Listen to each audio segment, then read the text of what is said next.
that you will be done on earth in heaven. Let your glory come. Just fight a little longer, my friend. So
I have my sister Tanya here right beside me.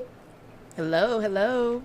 And we have my sister Tangela here in front of me. Hey, everybody. And she have a special guest on today. Our theme for today's show is the ties that bind us. So make sure you come in and you click share, share, share, because sharing is caring. And we want to make sure that you call in on today. The number on the show is 214.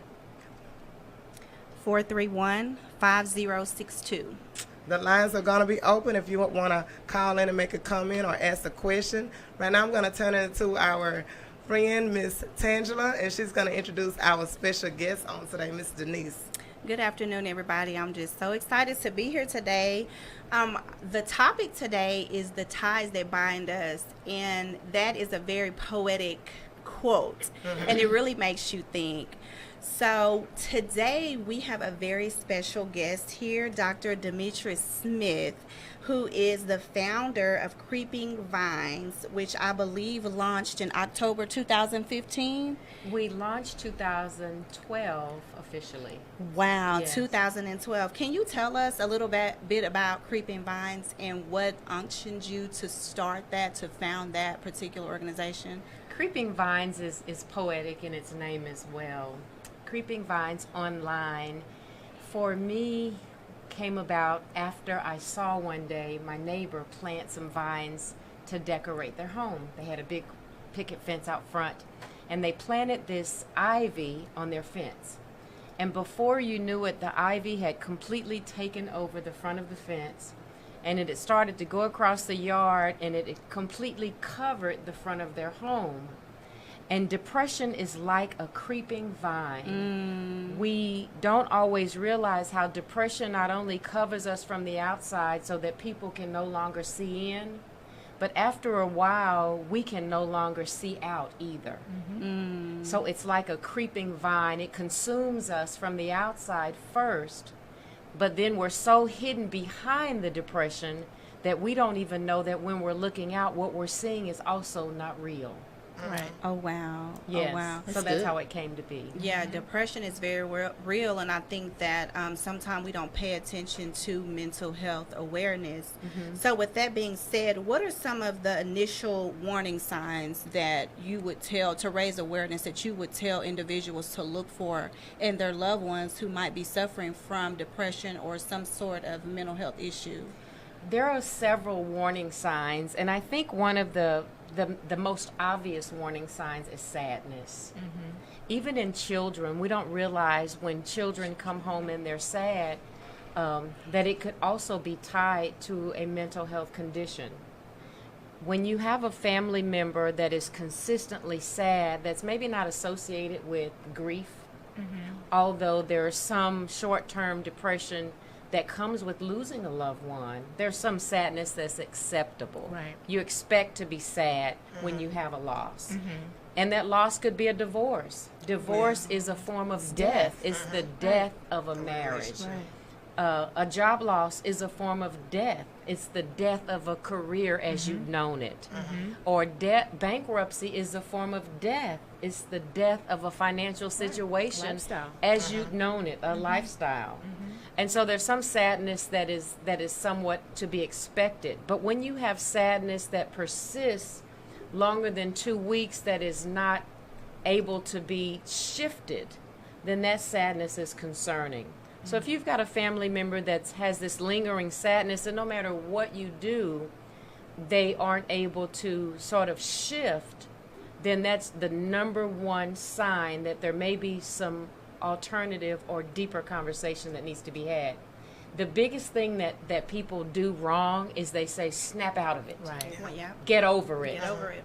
And that is the one thing that you don't want to do, because people who are depressed wish they could Yeah. get Wish it was that over it. easy. They wish they could just change the way they think, change the way they feel. They wish they could emotionally reset themselves, but they can't. Absolutely, absolutely. So just basically paying attention to the changes that may be going on in our loved ones' lives, because like you said, job loss, divorce, just different things that going on in our lives could trigger depression. That could trigger the sadness is the sadness. number one thing that we look for.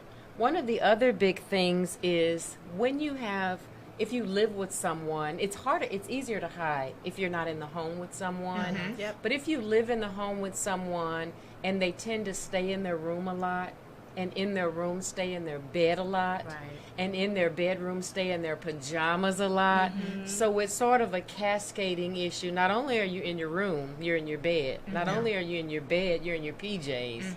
You know, are you Absolutely. ever going to, and not only are you in your PJs, you're not bathing. Your hygiene has shifted. You're not washing your face. You're not combing your hair. Particularly if you know this person is sort of a neat freak or a clean person or a person that tends to be, more careful about how they look. As a family member, those are signs that we often are right in our face, and we can't afford to overlook those things. And so that's one of the obvious ways. Now, if that person is not in our home, they hide. They get off the phone. Okay, just I'll don't hear talk from to you later. Yep. I'll call you later. It's easier to go into isolation. And that's the other thing. If you're suffering from depression, you want to isolate yourself. You want to hide. right. You want to get off the phone. You want to get away. You want to get out of scrutiny, out of the public eye. You want to go into that cave, because think about the times when you may have felt sadness.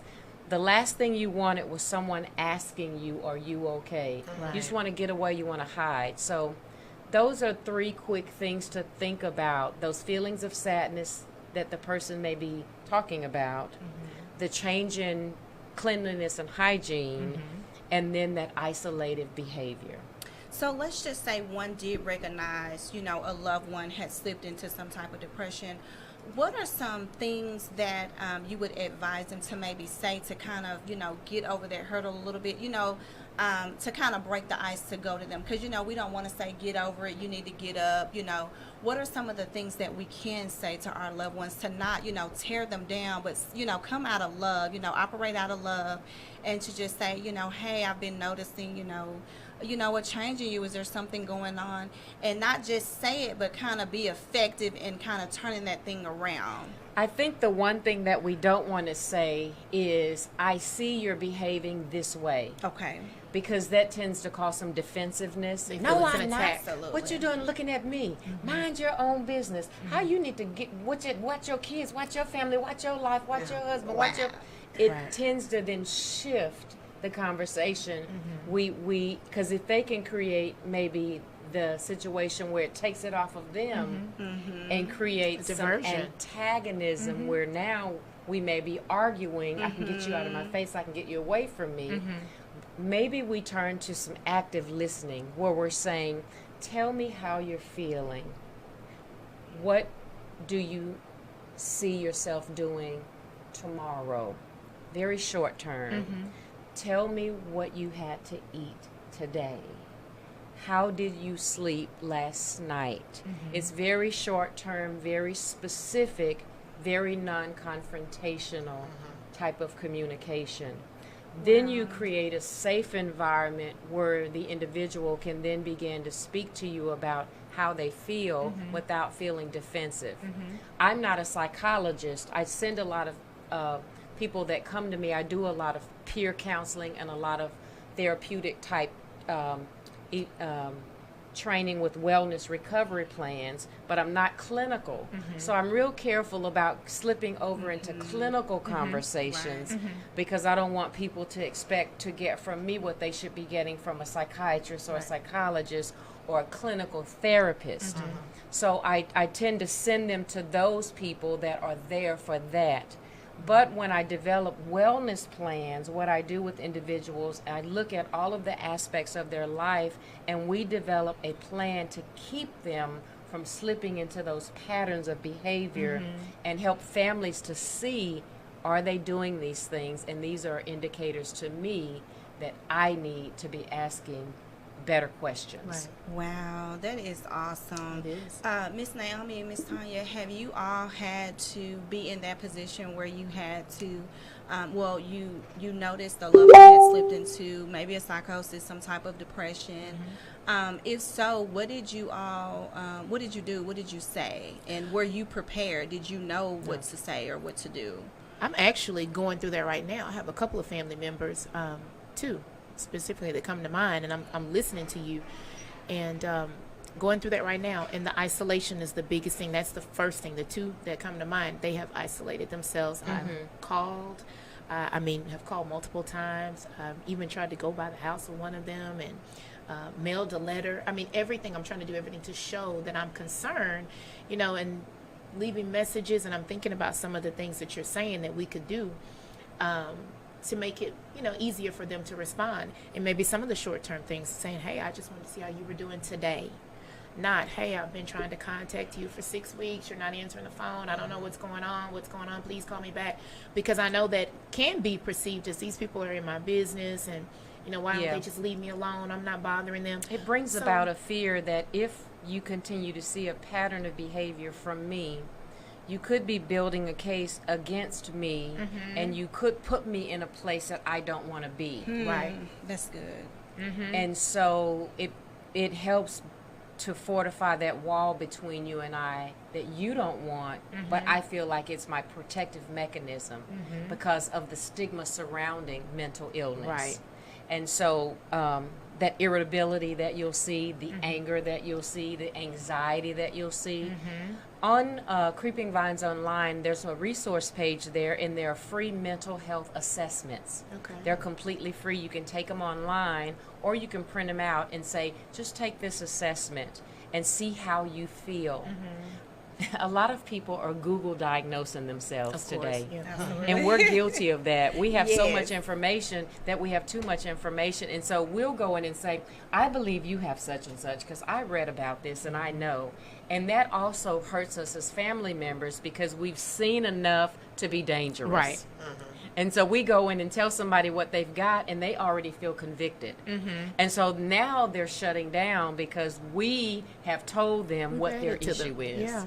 And so they're like, okay, no. And so if we can get someone to take somewhat of an assessment and be educated, maybe they'll be more open to see it in writing, okay, and tell their truth within the assessment. Because if the assessment asks a question, do you feel this way more often than not? They may tell the truth and say, yes, I do. And when the results come at the end and give sort of a summary of options, they may be more open to then seeing a doctor because they have told their truth within the assessment, and this is a possibility. That may be more comforting to them than having one of us say, you meet all of these criteria. I got a feeling this is what you're dealing with. And they're like, no, I'm not. No, Right. Yeah. So good. having some, real truth come out. One of the other things that we'll see is changes in appetite, especially if someone is in our home. There's either no appetite at all, and changes in sleep pattern, either insomnia or lots of sleep. Right. It's one extreme or Or the other. So changes in appetite, those are indicators that we can look for. Now let me go back to talking about children for a second. This is the one mistake parents can make. So to my parents, listen to me. If your child comes home and says, "Mommy, I'm sad," what do parents typically say? What do you guys think? Go in your room. Go to your room, or Something to do. how, as a What's parent, wrong with how me? would you Yeah, I'm respond? gonna ask mine. Well, what's wrong? What are Yeah. you? I'm gonna ask them. You're sad. What is sad? What do you feel like? Because I want to know what they identify sad with. That's Because my good. girls are 10, so I want to know what you know. What do you feel? Identify that emotion with. What is What sad do you to think you? sad is? Yeah. Okay. And so I'll just try not to answer the question for them, but try to feed them little bitty questions to So that they understand what they've just said as Right. sad Is. is a legitimate feeling. right. Okay. What would you say? I'm going to tell you what I have usually said. Okay. I will find out why they're sad, ask them why they're sad, what has happened. And then a lot of times, I go into my talk about, hey, don't worry about what other people think about you, because usually when it's younger children, something has happened with somebody else, Right. with another child. And I'm thinking about it now, and I'm convicted because it's like, hey, don't worry about that. Just get pushed through it, suck it up.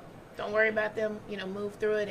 And now I'm thinking that maybe we need to explore that a little bit more and really validate their feelings. Yeah. Instead of telling them don't worry about it, because like you said, if they could not worry about it, then they would never say it. Yes.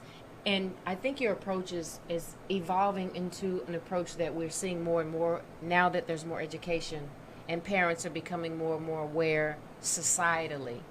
What has been happening that parents have been doing has been saying, did someone do something to you? Yeah.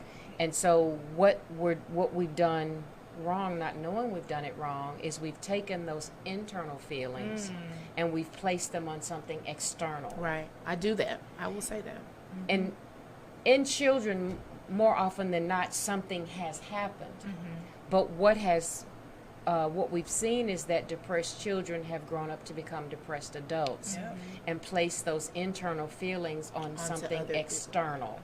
And so we see women who've not known how to deal with those internal feelings have become shopaholics. So when I feel this way, then I put it on something that makes me feel better.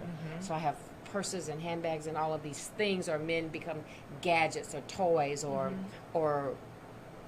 Women. worse, sex addicts or drug addicts or alcoholics, or we take, instead of dealing internally with what's causing physiologically those feelings, and we put it on something externally. So we see a generation of depressed children grow into a generation of depressed adults.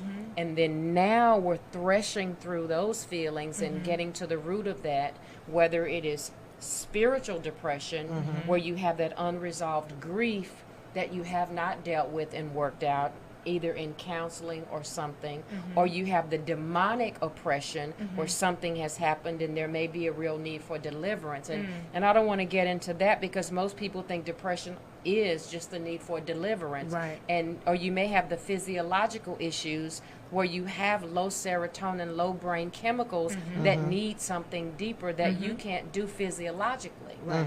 And so we have to go through and understand, now the conversation is happening in our churches, and it's happening in our families, and it's happening in our community, so that it's not just you need deliverance. Right. And I want to touch on that topic next about the medication. But I want to ask Miss Naomi, what is your experience with depression with either you or a loved one? What's your experience with that? Have you had to reach out to someone that maybe you noticed something was going on with? If you did, what did you say? The first time I noticed it was in my son, actually. He just graduated high school. Okay. And went from an extremist, like sleeping all day long, 2:30, 3 o'clock in the evening. I'm like, what's wrong with you? Nothing. Something is wrong. But that questioning is not the answer. So I used another approach. Let's go out. Let's go get something to eat. I got him a burger. Took him to go see something new. and played that song, Dear Mama, you know I love you. Loving you is like food to my soul. A tear fell. It was a release moment. But I didn't know really what was going on in his world because I hadn't become a part of it. Now, you can be so closely connected to someone, but yet not understanding what's going on mentally, psychologically. And teens don't always share. Don't talk at all. When he was in elementary school, he used to get wrote up for not talking. My daughter was a talker. She got wrote up for talking. So I'm like, if you don't want to talk, don't talk. You made straight A's. You're demonstrating what you know. So, you know, a lot of times my children would get in trouble for their conduct and not their educational level. So me knowing how to properly get him to respond has been a new challenge for me. Because sometimes after, you know, I work all day, I come home, you're quiet, you're not crying, ain't nothing wrong. That's not always the answer. Yeah, and for you that was a good sign, that well-behaved children. Yeah. Well, I noticed some of that in my son as well. When I finally went back and traced everything, he had a lot of behavioral issues. And I finally realized well-behaved children. Yeah. The behavioral issues were always triggered when he was called on to read. And when I went back to trace that, it was because he didn't have phonics. The year that he was supposed to be taught phonics, they took it out of school. So he had an insecurity about pronouncing words. So when it was his turn to read, he knew if he cut up, he would get kicked out. He didn't have to read. So it became a cycle. So it wasn't that he was a behavioral issue. I had to go back and think, why is it that it's only on reading day, it's only in reading class, it's only in science class when it's reading, when it and I had to go back and trace it. Levels of depression. And so it was around the insecurity that came with how I feel about myself, my son, when it comes to what will people see when I'm not able to enunciate, pronounce, and it was because they took phonics out the year they were teaching it in school. And Dr. Demetrice Smith, I have a question. You actually kind of touched on it a little bit when you were saying that you kind of went and filtered through the days, you know, of, you know, the days that your son were maybe acting up. How do we identify with the symptoms of depression, mental illness, or whatever is going on with our loved ones to not over-medicate? And I'm going to throw this in here. It's not necessarily a mental illness, because I know a lot of children have been diagnosed over the years with like ADHD and a lot of other things. And, you know, a lot of the parents don't know what to do. You know, they're hyperactive and it's, oh, let's just do medicine. Yeah. So you don't necessarily have to speak on that particular thing, but how do we identify with those symptoms of mental illness, depression, or whatever, so that we don't over-medicate?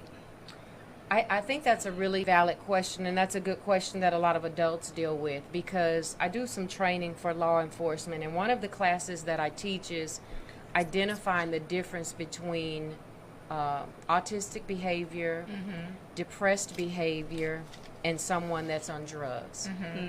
And at first glance, when law enforcement comes upon someone in the community, all three of those individuals in their eyes looks the same. All three of those individuals in their eyes will not respond to a command. All three of those individuals in their eyes will not make eye contact in their eyes. So in a family situation, we're seeing more and more youth diagnosed on the spectrum. And so you hear people saying there's a rise in kids with autism. Right. That's not true. They're finally getting the diagnosis right. Right. What they were doing is they were diagnosing individuals that may have had a learning disability or may have had some sort of other hyperactive disability or condition with something else. Now that those who are on the spectrum can be legally diagnosed now at 3 years old, we're finally getting the diagnosis right. So we were giving Ritalin as the first response. We don't know what else this could be, so they're not hitting this milestone, so let's do this for it. And then we're over-medicating, under-medicating, cocktailing the medication, And then the kids would get in school, miss this milestone, and we change it and do this and do that. And the I'm not saying there's anything wrong with the medical profession, but we're finally having more information to get it right earlier. Right. And I think that's probably one of the things mothers are more grateful for, is that now I have more information so that I understand where my child is. And so that's what we're seeing now. Is my child dealing with an intellectual or developmental disability, or is it some sort of mental condition that needs addressing, that may be a form of depression, moderate or mild, or is it something else? That's good. I see you. And not over there. relying on medication to tell me because it's working or not working. Right. I see you over there, right, Miss Naomi? What you Yes, got? I just wanted to know, like, I'm a thinker and I write. Yeah. And so you were saying that mental health, mental wellness sometimes can be in the genes. What was that word you said? Psychological as Genetic. well as Sometimes genetically it is genetic. inclined. Yes. And so my mom has been diagnosed with dementia. So I wanted to know, you know, based on my time when I take care of her, and she's on medication for it, if she's not acting in a way that I cannot properly relate to her, if she is acting in cognitive behavior, I don't give her the medicine. When you have a diagnosis, is there a preferable amount of medication? Or, you know, Dementia is different than Alzheimer's. There's a test that can be performed for early onset Alzheimer's. Dementia and Alzheimer's are different. I don't know what neither one is really, And but I'm seeing Alzheimer's is a horrible condition that behaves a lot like dementia, where you have the forgetfulness. But Alzheimer's is where you're at some point, people who die from Alzheimer's just forget to breathe. Wow, They I just didn't know forget that. to breathe. Yeah. And they end up dying because things shut down. They forget to breathe. Dementia is more forgetfulness.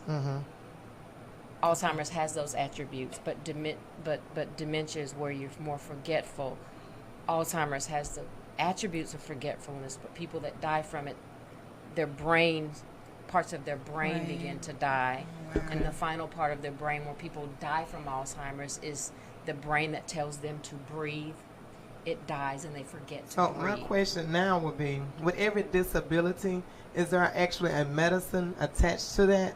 Or can it just be proper counseling and knowing how to properly get out without pressuring a person, how to release their communication?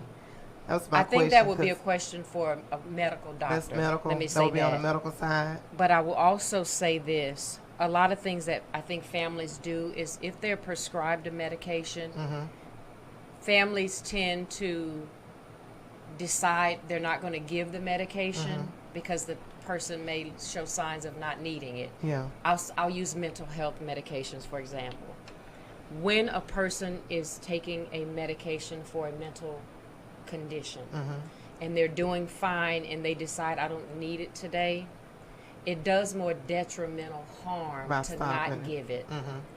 And when they need it, because their system has been deprived of it, when they do need it, it takes longer to get them Get back. up. Where they- I believe it would also be the same with certain other medications. I can't say for your mom's dementia medication, but before you start to pull it back, I would ask your doctor if you can give her a milder dosage, half of a pill, fourth of a pill, than taking it all away.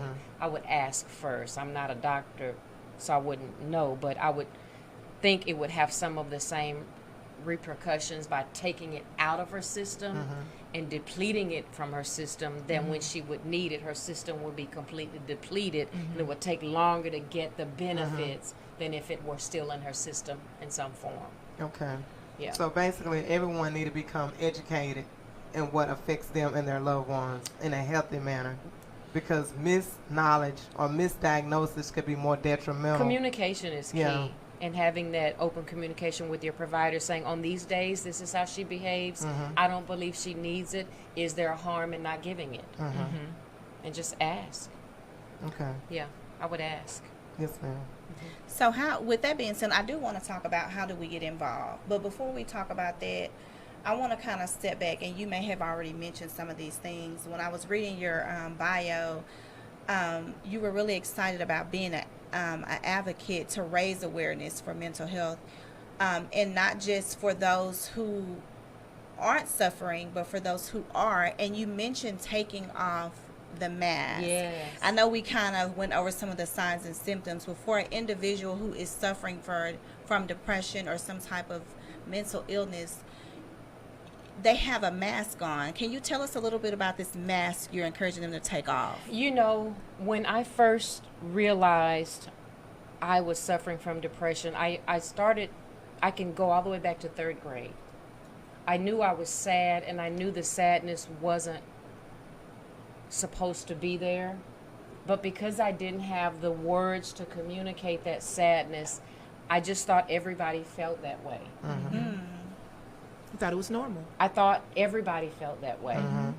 And then when I got through high school and I started researching this sadness, and I understood that what it was called was depression.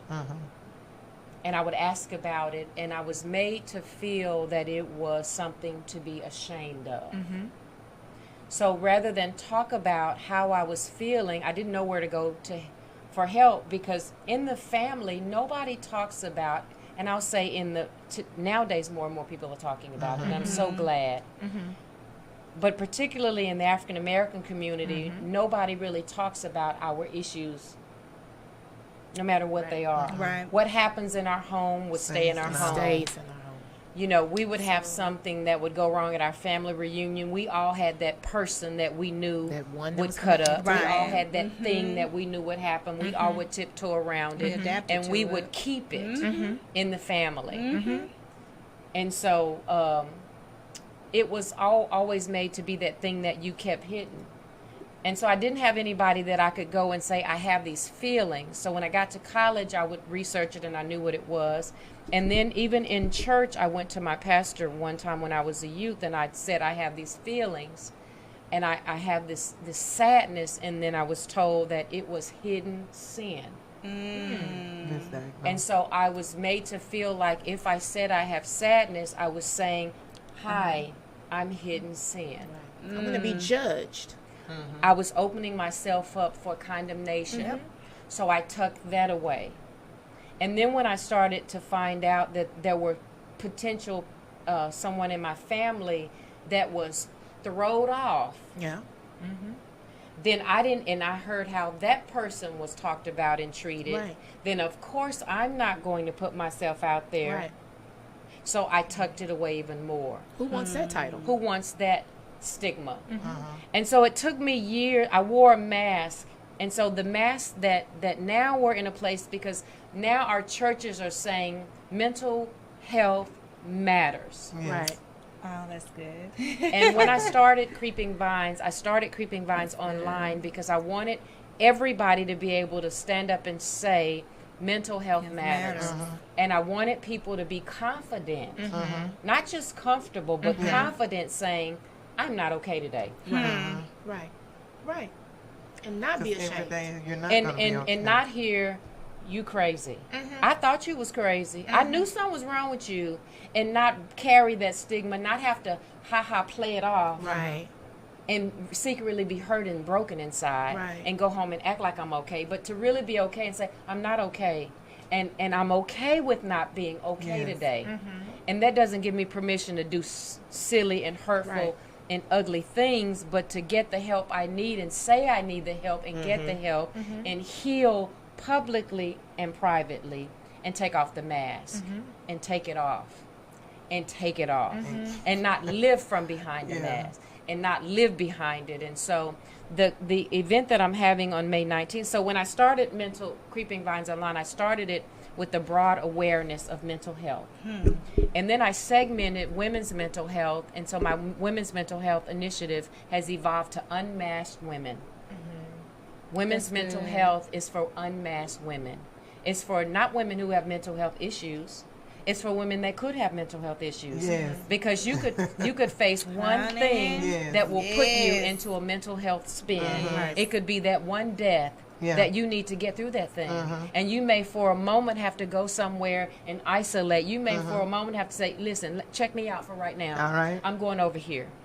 And I am saved, sanctified, and filled with the Holy Ghost, preaching the gospel, teaching ministry students, and was depressed. Yeah. Right. Yep. And I needed to be okay to say, I am dealing with something, and that doesn't make me less saved, less filled, Exactly. less godly, less anything than Yeah. anybody. I'm Exactly. human. And I was teaching a mental health awareness class one time, and this mother got up. She came in on a walker, and she had on these really thick bifocals, and she said, well, daughter, I just don't agree that you could be saved and teaching about mental health. If you're really saved, there's no way you could be depressed. And I said, well, mother, I just don't believe that's true. Because if that's the case, then you shouldn't be on that walker.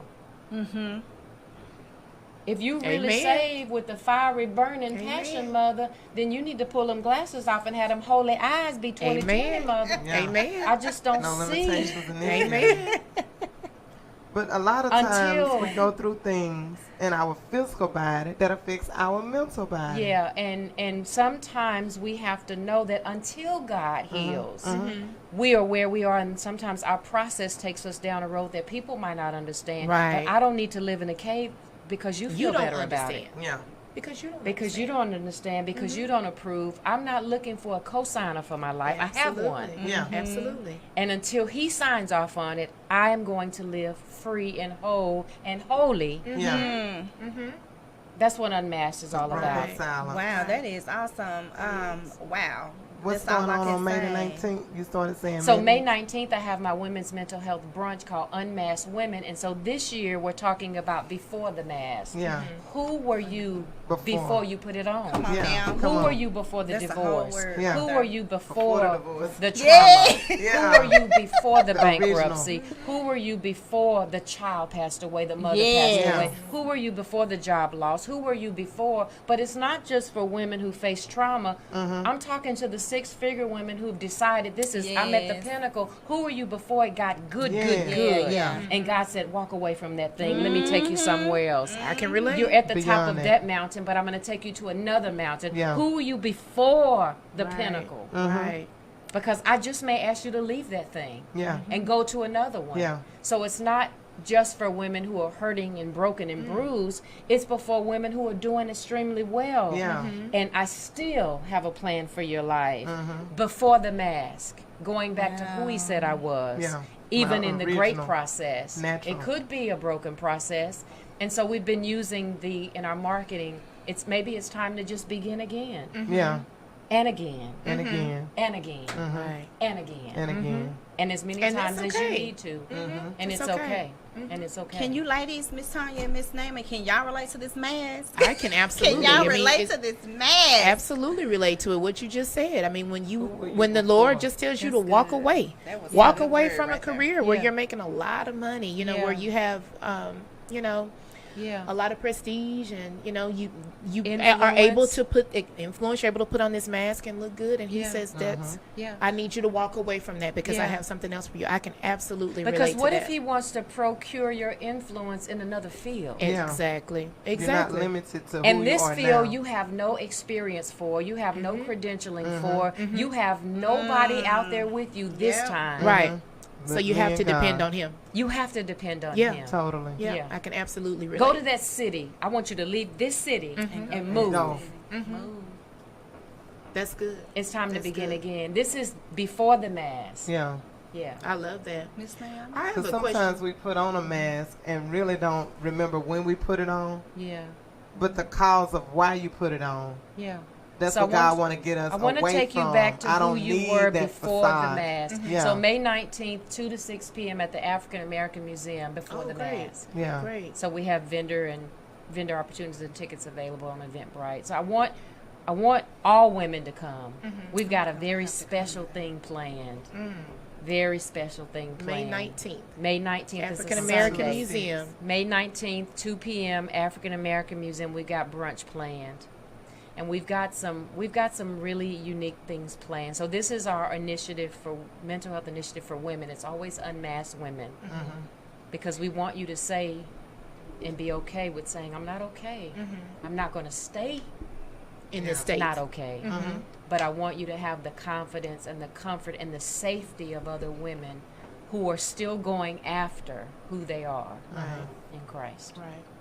I want to go back to talk about the physiological things that could cause depression. You and I were speaking before the show about something that actually touched me with, things like migraine headaches. I suffer from those migraine headaches. And I know you said you have suffered from those migraine headaches. And I think we have a lot of people out there that will relate to this. How can we, what's the association between migraine headaches and possibly, an incidence of depression? I started suffering from migraine headaches when I was 12. I was 15. I can relate. Yes. And so this was right around the time I'm in the 3rd grade. I'm having these feelings of sadness, but I didn't make the association. I didn't know. Right. And so when I got older and my migraines were so severe that I would have 3 days of just being debilitated. I couldn't open my eyes. I couldn't eat, and the pain was so excruciating. Once I got into I went to a place called the headache clinic because I was desperate. The worst migraine that I've ever had is the first time I became suicidal, and I'm not a suicidal person. So let me just clarify. Oh, I understand. And Pain there's will no make you think different, though. There's no be like, stigma associated for With those those who have people. suicidal tendencies. Right. Let me say this: nobody is suicidal. Right. It takes By an default. imbalance in the brain or a Right. demonic spirit to want to take your life. Nobody wants to take their own life unless you're a demonic or there's a chemical imbalance. Nobody wants to not live Exactly. unless there is a demonic influence or a chemical imbalance. Exactly. I cannot just get over that Right. unless I'm demonically influenced or chemically imbalanced. So I was in the emergency room, and what they give you is something that helps you sleep through the pain. And you know that I feeling do. probably. And so this particular time, the pain was so excruciating, I wanted it to stop. And it was the first time I thought about running across the freeway. Anything to make that pain stop. Anything to make it stop because I could not bear the pain anymore. And I remember I was in the emergency room and I climbed over in the trash can, in the nasty, filthy throw-up trash can.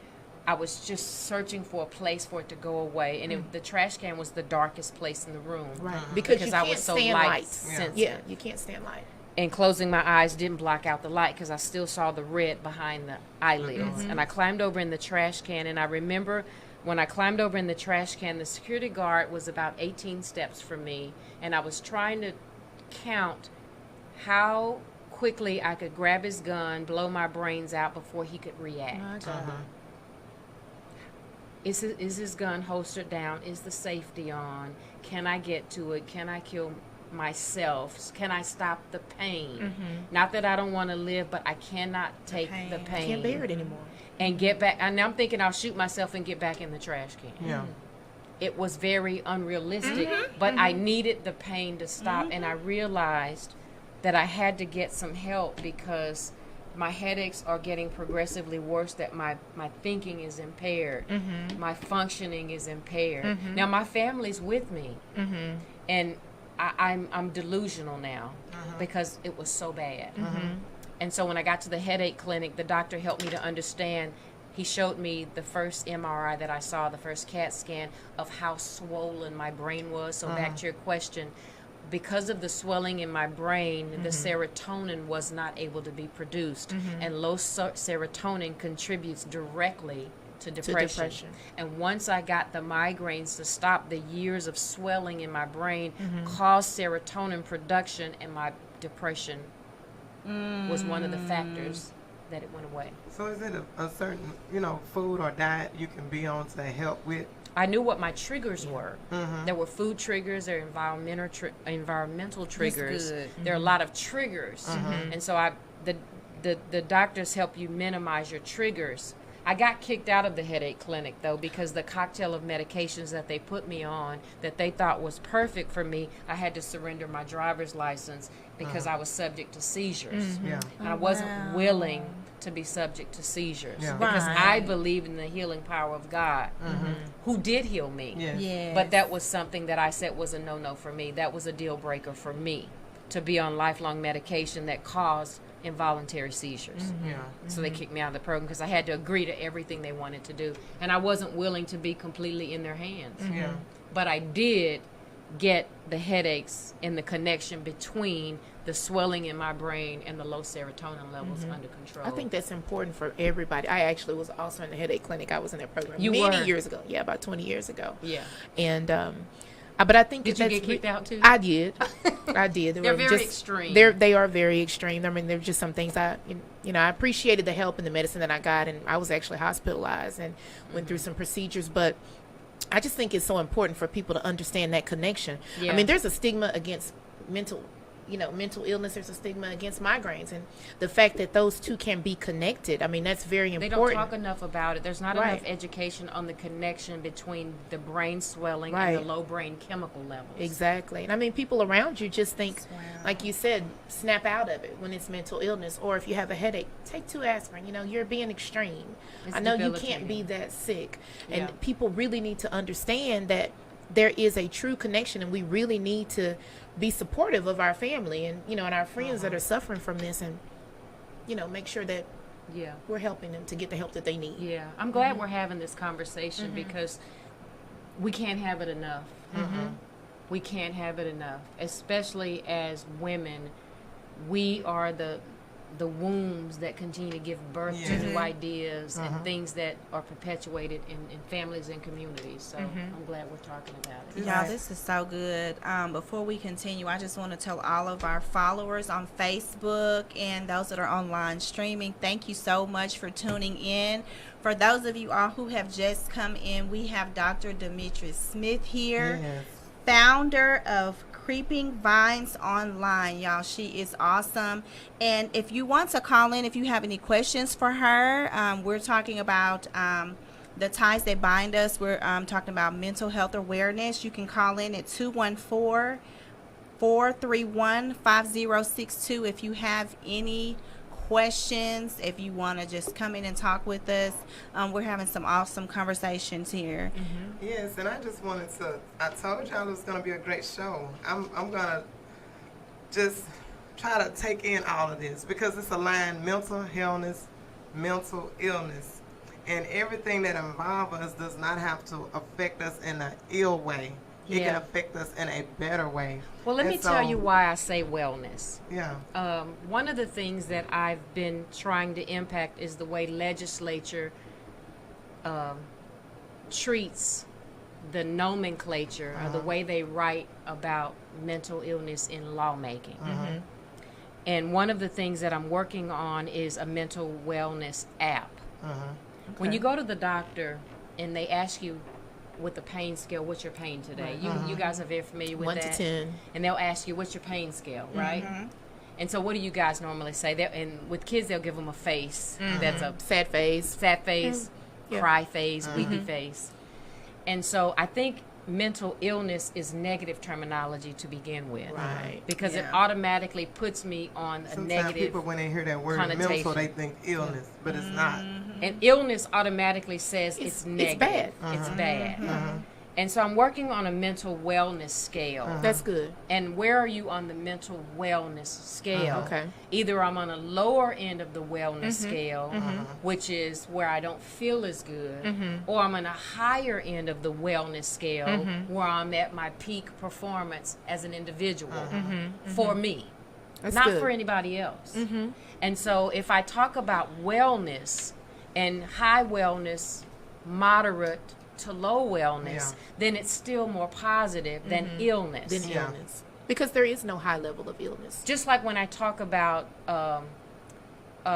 special needs individuals, I don't talk about disability. Yeah. I talk about them having special abilities. Yeah. Because everybody has a special ability. Yeah. Disability is negative language. Yeah. What is your special ability? Ability. Because if we tell the truth, we've all got a disability. Oh, yeah. Absolutely. Absolutely. And so I like to focus on what The can positive. you do Yeah. and not what can't you do.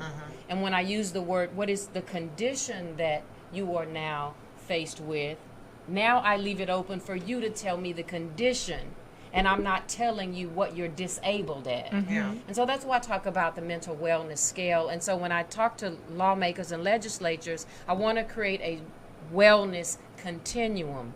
Yeah. That today I may be on the lower end of the wellness continuum, but don't put me there every day Right. and call me ill. Yeah. Right. Because tomorrow, I'm coming back. God says awesome. I can do all things. Yes. And tomorrow I'm at the high end of it. And I need you to remember that. That's why I can live a mask-free life, Yes. because my wellness is what He says it is. Yes. And it changes every day. Now, when life hits you, give it a minute. Keep Yeah. living, because you may be on the low end of the wellness scale and will appreciate that I've recognized that it's low wellness and not an illness. Yeah. So before we end out, because our time is getting low, but we have I to know. go ahead and address this, because this is one of the main focuses, and I'm going to ask you 2 questions at Okay. once. How soon do we react and respond to what may alarm us when our family members, because I know sometimes we see somebody that's going through and you kind of like, oh, I'll wait, she's not doing that bad, maybe if she starts doing XYZ, then I'll intervene. How soon do we react when we see our loved ones, and what do we do? How do we get involved? Not just, oh, I'm going to see about my family members, but as a community, how do we get involved? I think let's talk about youth, because we have more control Yes. over what we can get a Yes. youth to do than what we can get an adult to do. Yeah.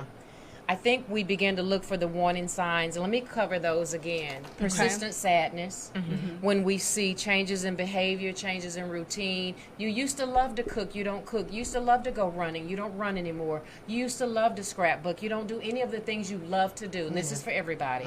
When we see those changes in things that people love to do and they stop doing them. Isolation.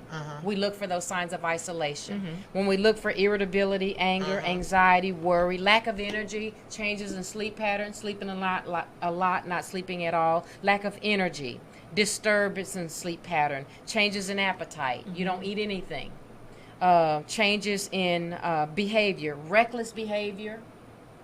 reckless conversation. Nobody loves me. I don't even know why I'm here. Right. If I weren't here, people would be doing so much better. Those are things we cannot overlook. Right. Reckless spending. I'm just going to spend it all now because I can't take it with me. Were you going somewhere? Right. Pay attention to those. Suicidal conversation. Suicidal threats and suicidal tendencies. Women threaten suicide more than men. Men carry it out. If a man says he's going to take his life or wants to, 98% of the time he will. Wow. So pay attention. So for a child, keep in mind, these aren't all of them, but these are the ones that we see more often and that you can clue in on. Have those conversations. How are you feeling today? Have those right now conversations, and then make that appointment with the pediatrician. Have some mental health assessments done by the pediatrician. They have them in the pediatrician's office. Okay. Okay. They have tests already there that they can do. You have those online that you can do for free. But with children, let the professionals handle those. With adults, print them out, give them to them, have those conversations. If they're living in your home, talk to them. Don't nag them, just have those conversations. If they're not living with you, make yourself available. Become safe, become available, and then get someone in the city they live in their community or in their neighborhood. Wellness checks are not overrated. Check on them. Okay. Okay. Check on them. Find a way to stay connected, and then don't beat yourself up for being concerned. Okay. If you don't good. hear from them, go over there, Okay. Keep trying. because you'll be glad that you did. Now, you said you had a checklist on your website. Yes. What's your website address again? creepingvinesonline.com/resources. Okay. And there's several mental health assessments on there. And you can do one for anxiety if you just want to test anxiety or depression or bipolar or any specifics. Okay. Especially if you know that there's some tendencies in the family. If you want to do a general depression assessment, print it out, take it to the doctor. Let them answer those questions. But for the youth and children, call the pediatrician, make an appointment. They've got some specific ones in For the doctor's office. Okay. Yes.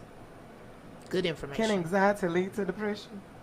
It is a form of depression. It's a form of it? Okay. It is. But there are versions of anxiety that you expect test anxiety, new neighborhood anxiety, job anxiety, new friend anxiety, those types of things. But anxiety is a mild form of depression. Worry is a form of depression. Did you guys know that? Did not. Worry. Yes. Did not So know we've that. all suffered from a form of A form depression of it. in some way or another. So, in getting involved, would you say making yourself relatable so that your family members can come and feel like they can express themselves Be safe. to you? Yes. And don't say, I don't know, I feel like you've been doing this a long time. You need to tell me what's going on. Don't be combative or attacking. Right. Yeah. Just say, what did you eat today? Do you feel like you have an appetite? I know you like apple pie. Can I make you one? You can eat it for breakfast if you want. I know you like it. I'll make it. If they want to Get eat them apple pie out. for breakfast, as Yeah. long as they're eating, That's let good. them eat it. That is That's so good. good. That is so That's good. to find that nearest exit of breaking the silence. That's what I want to ask you. Yes. It's important to learn how to break the silence because Yes. as long as they're quietly consuming their thoughts, Yes. it's going to cause the vines to grow and form even longer and more. And they don't realize they can no longer see out. Yeah. Not only are they behind the vine, they can no longer see out.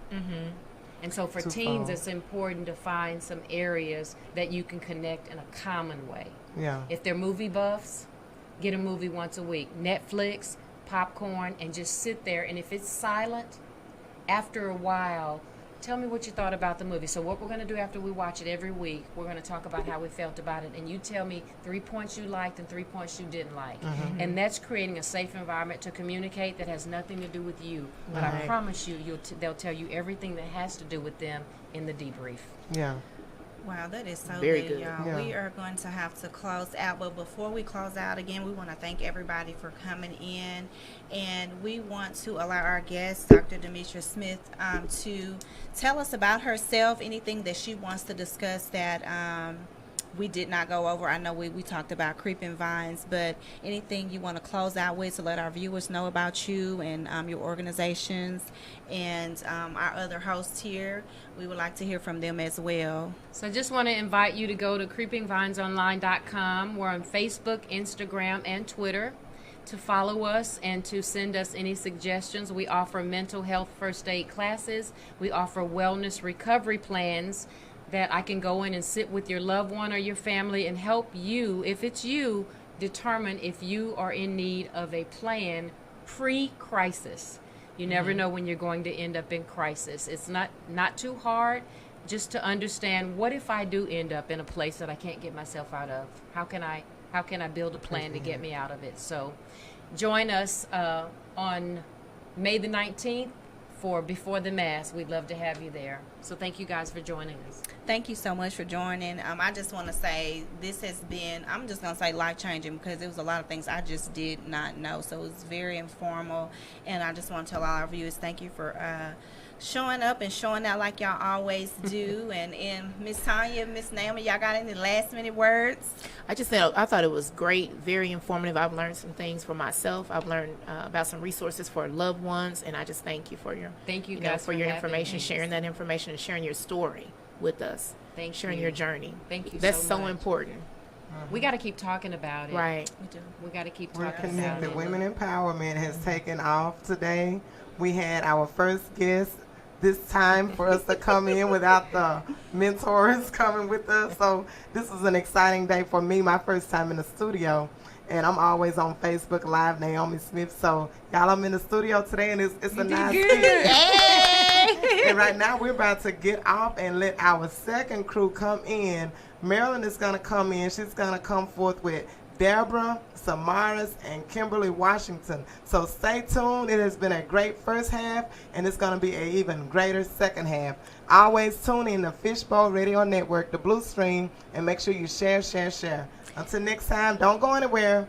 Just gonna swap seats, and we're going to take y'all on in until the end of the show to 7 o'clock. And I want to send a shout out to Miss Faith Davis, our other host on the We miss Women's Empowerment Show. We miss you, Miss Faith, and we Miss love you. you. And we hope you're having a wonderful day. So just know you're here with us in spirit. So we just wanted to give you that shout out, Miss Faith Davis. Thank you guys for joining. I appreciate you coming along with me, and send me your questions and share. Bye now. Bye, guys. Bye. It's been a wonderful show today. Thank you, guys.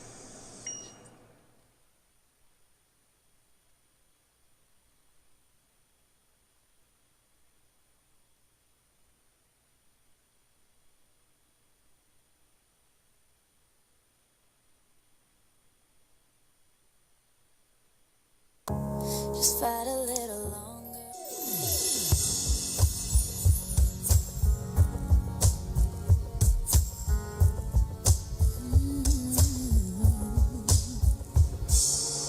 In my time, I've traveled two roads, a rolling stone. Nowhere feels like home. I've seen people come, then they go. Life is just a story of some highs and some lows. Yeah. Tell me, do you believe in miracles? I'm standing here before your eyes. Cried many rivers, I walked through some pain. I've seen my world crumble, and I've carried the shame. But I know somebody calls me his own. I can hear heaven singing out. Oh, you're never alone. Oh, you're never alone.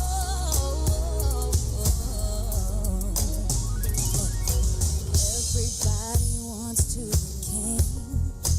We put all our hope inside material things. Oh, in your light, I now understand that everything I have ain't everything that I am. Oh, sometimes I feel like I'm not good enough, but that's when love says you're mine. Oh, no, I've cried many rivers, I've walked through some pain, I've seen my world crumble, and I've carried the shame.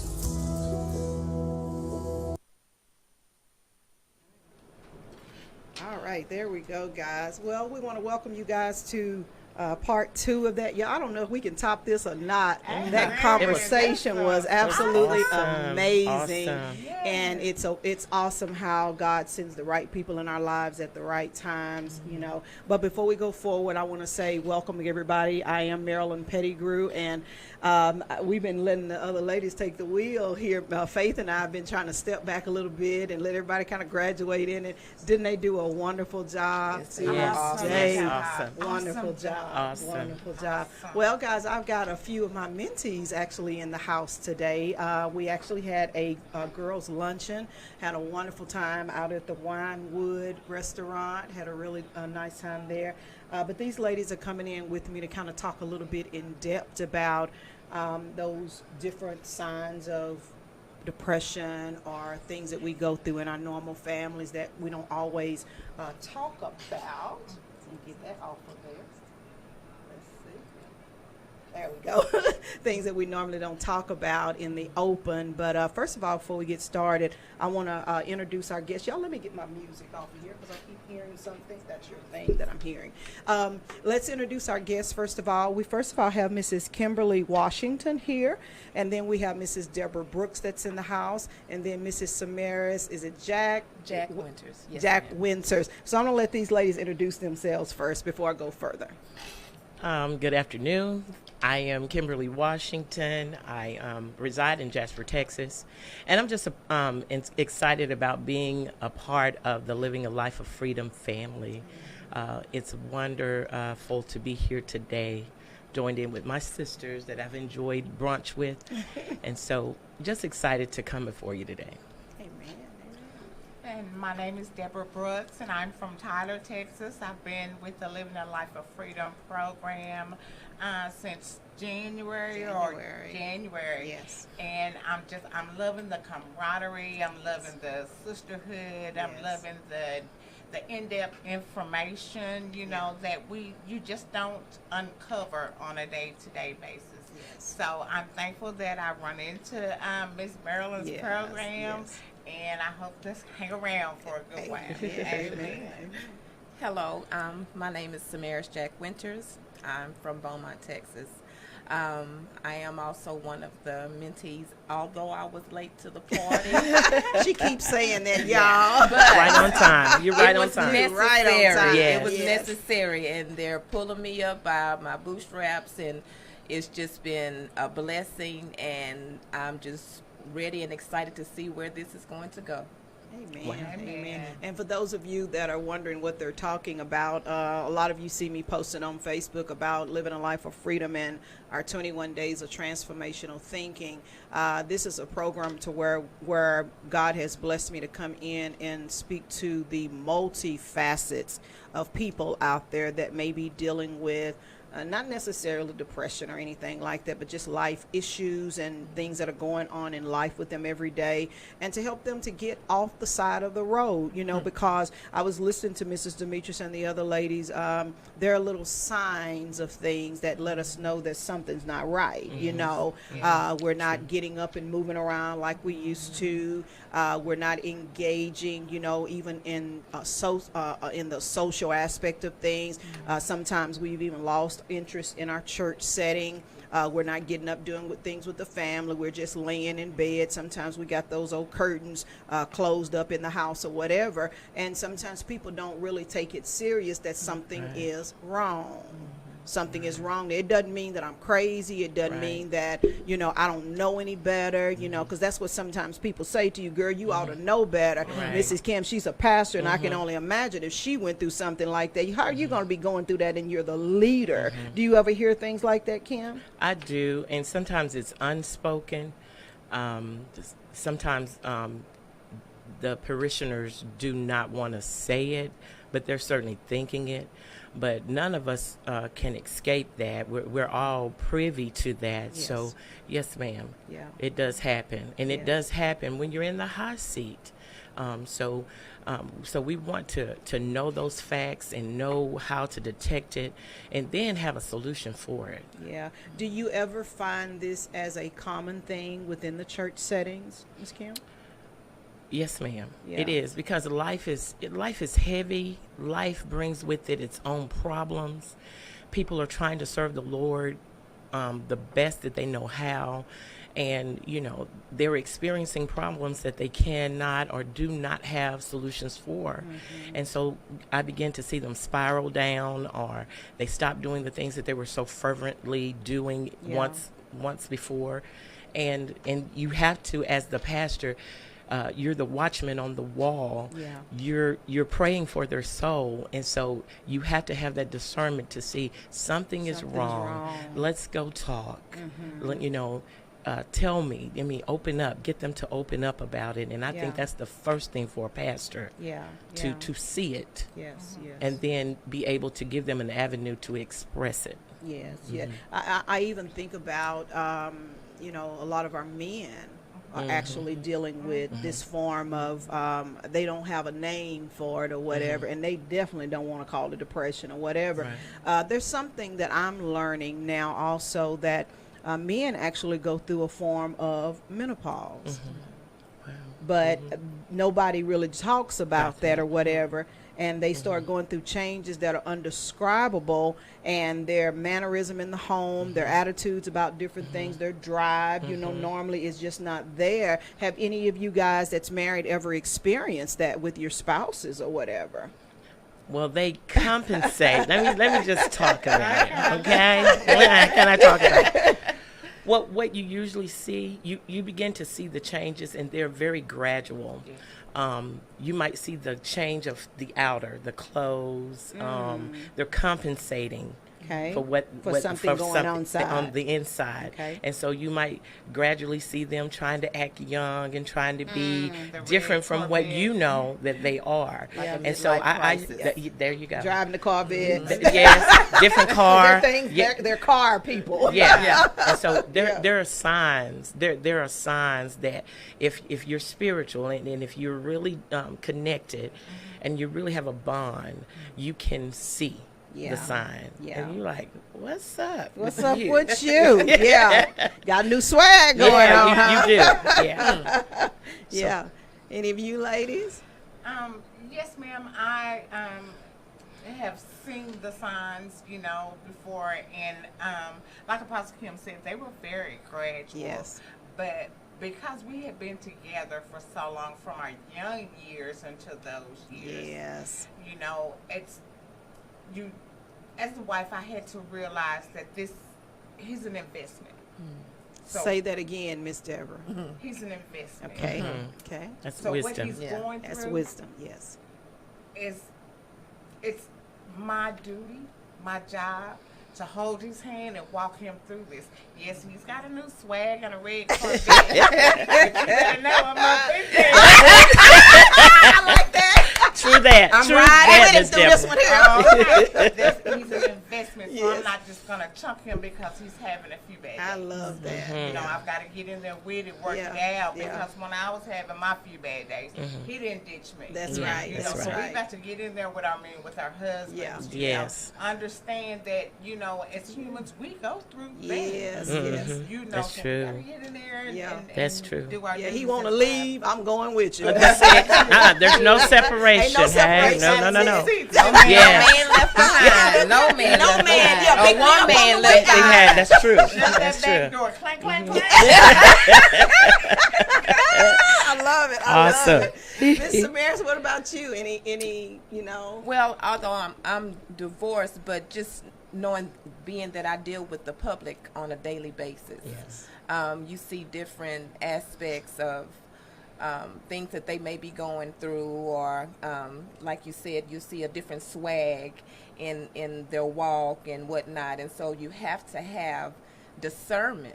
Yeah. And you also have to know what kind of temperature to gauge Okay. them in That's a good. situation. I like That's that. good. Yeah. You have to know how to have the right temperature to gauge it, because if you're too hot, you might burn them, and if you're too cold, you might freeze them. But Yeah. you have to be the right temperature. You have to Yes. know what temperature to gauge them, so Yes. that they can embrace it and they don't feel like they're just shifted to the side, or that no one cares. Yes, And yes, someone, yes. everyone does care. You know, that kind of reminds me about the transitions of life, you know, because as long as we are on this earth and we have longevity with our families, with our jobs, different things, like, you're going to see people going in and out of season. True. You know what I'm saying? True. And Exactly. because everybody's day is not the same, you know. I heard Mrs. Demetrice talking about if there's a loss, or if there is something going on with one of the children. You say, for instance, even if you're blessed with a child that has maybe a challenge or whatever, it's something that you're not accustomed to, and now it's changing the whole dynamic of the home. Oh, wow. You're having to get caregivers in the home and all of that, and then sometimes it does put a heavy weight up on you, which could make you feel like it's depressing or whatever. It's not necessarily depressing. I think it's a shifting of times, and the Lord reminds us He wouldn't put any more on us than what we can bear. But a lot of times I do believe that we're not always girded up enough for life.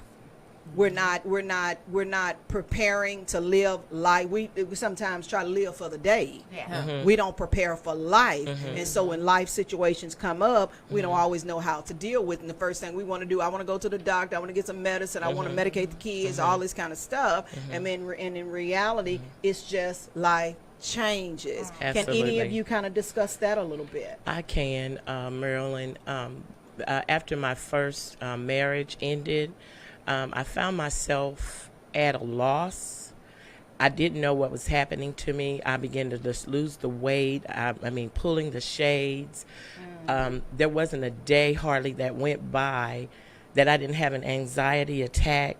They would have to call my parents. I had just moved back to Texas, and my dad or mother, they would come.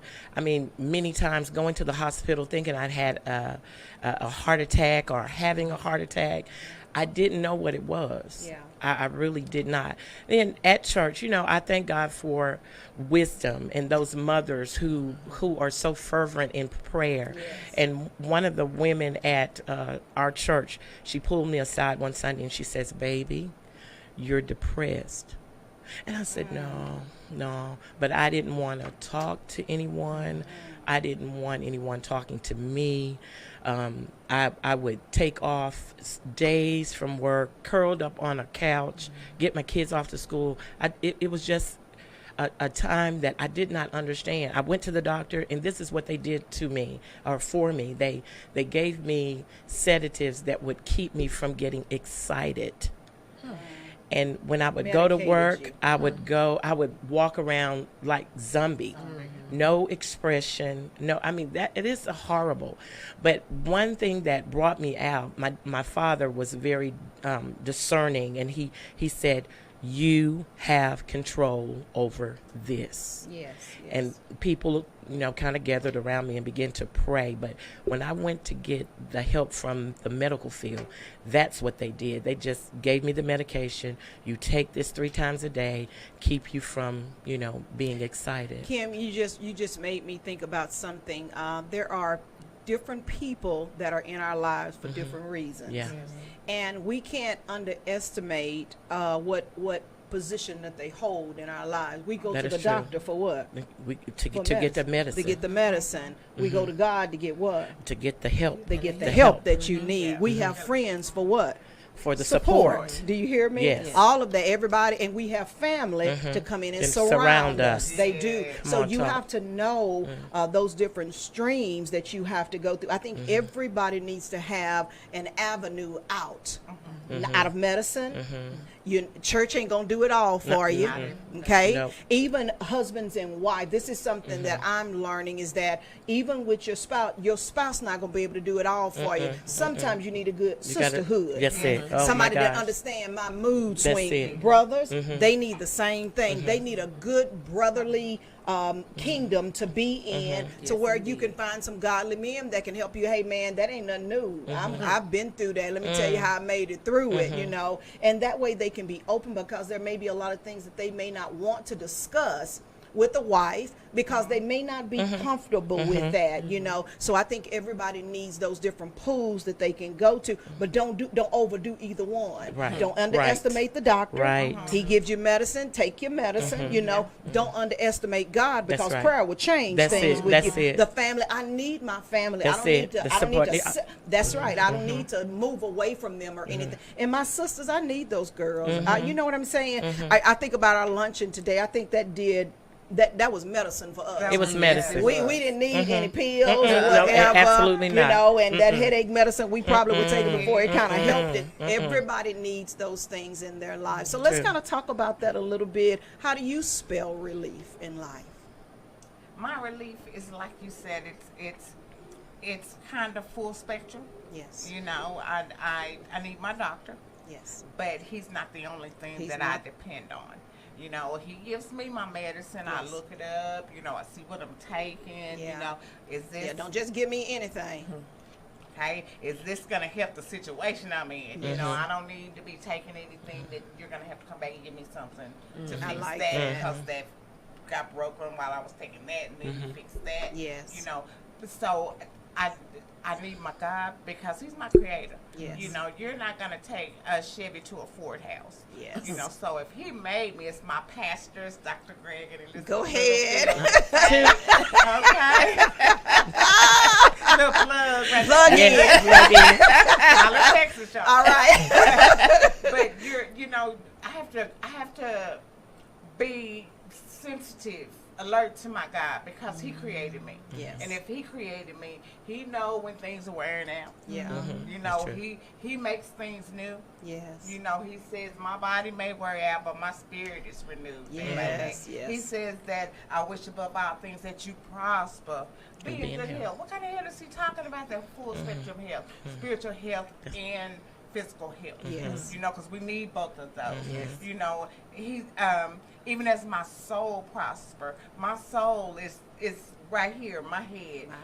That houses my mind, my will, my imagination, my emotions, and my intellect. I think about that sometime, and I think that's that wheel inside Miss Marilyn's wheel. Yeah. That's that wheel of balance in life. Yes. And so we've got to do that full spectrum of things. My husband. my hero. Yes. He's my hero. For Yeah. Talk about Come it. on, Yes, come on. yes, My yes. family, I don't know. I on my Monday, this little Uh-huh. live thing, I said I will fight for my family. Yes, indeed. Miss with Okay, it. I will Yes. fight. I'm ready to whoop all y'all. You know, but you gotta, and my friends, I met a new bestie today. Okay. Yes, you did. I'm Miss ready Sheena to- fight. So that's what I'm saying. You know, it's got to be the full circle of things. Yes. You know, Yes. and there's no, the only one thing that is gonna trump all of that is God. Yes, God. Mhm. He's got to come first, and he's going to make all that other stuff. He gotta work sit out on the because throne. We're all going to have our bad days. Mm. We're going to have our bad days. Yes, yes, But we yes. got to know where to go to get Yes. what we need. I love it. Mrs. Samira, how do you spell relief over there? Well, several different ways. I have learned that life is a journey. There are going to be some obstacles. There are going to be some hurdles. There are going to be some times where the red light just stays on red and there's no green, and you just have to sit there for a while. Obstacles. There are going to be some hurdles. There are going to be some have to yield. There's sometimes you have to slow down so that you can let others go in. Far as me, because I've dealt with and deal with mental health conditions and depression, first the acknowledgement was the biggest thing. Because when you deal with family and people in general and people of our color, there's a stigma on depression and anxiety. So it first arose while I was in the military, and I didn't want to get the help that I needed because I had to go to work. Yes. I had to take care of my children. I had a husband at the time, and so I attempted suicide. And so I went to the hospital, and they tell you, you're supposed to go to the hospital to get the help you need. Yes. But I said what I felt needed to be said, and did what I felt needed to be done so I could get home to my kids. So I didn't get the medicine and the help the that I help. needed. Yes. Actually, I mean, there were some things that were bypassed. I think about how, because I took pills, they normally, I guess I didn't know, they pump your stomach, but they gave me the option to drink the charcoal. Okay. So I had to drink the charcoal myself to coat my stomach so that there wouldn't be any terminal damage to my body. Wow. So I went into the hospital. So I just said what needed to be said. And so when I got out, little did I know, my command was put on watch. I was Yeah. on suicide watch. Yeah. Yeah. So they had to be very aware of things that I said and things that I did. So I thought I was just going around or whatever and didn't know I was existing. I wasn't living. And so there is one day I said something. I was with a coworker of mine, and I said something, and before I knew it, I'm like, "Where are you going?" And I was being driven to the neighbor hospital, Wow. Wow. to the mental health floor. Wow. And then at that time, that's when I finally released Yeah. and accepted the fact that I really needed help. Fast forward a little bit, ended up getting out the military, and they told me I'd never, work for the federal government again and whatnot. And when I got home, a year later, I still didn't get the help that I needed because I went from one arena to another. And then you went where, you're not the first one that went through this. Just Yeah. snap yourself Yeah, out of it. get So up, come out of literally, it. I thought that I had to just snap myself out of it. No, you don't want to take those medications because you don't want to take that for the rest of your life. And I had a cousin with a lot of wisdom. He said, you know what? Someone that's a diabetic and they can't level their sugar, they have to take insulin. That's it. Someone that has heart problems, they have to take medicine. Someone that True. has cancer, they have to take, get the chemo. Yes. So why, if you're having mental health issues, would you not take the medicine that you need? So what? You might have to take it for the rest of your life. If it gives you the balance that you need, it doesn't matter. And so that all has been a journey. But a year later, I tried it again. But this time, I tried it at home. And so this time, my sister Under the came cover. in under the cover, and everything was exposed. Wow. And so I went to the hospital, and there was no giving me a choice of taking a charcoal. They strapped me down. Wow. I don't know where they got that nurse from. Wow. Wow. Strapped me down and told me if I didn't submit, they were taking me to jail. Whoa. And they pumped my stomach. And that, I would say, if they'd have done that the first time, I would have remembered. But I was still in a place. So they pumped my stomach, and that was one of the most horrible things feelings, ever. Ever. But everything happened for a reason. I didn't even, that leg of my journey wasn't for naught. Everything happened for a reason. Yes. And so when I got home from the hospital, my dad kept saying, Samarizanne, forgive yourself. Forgive yourself.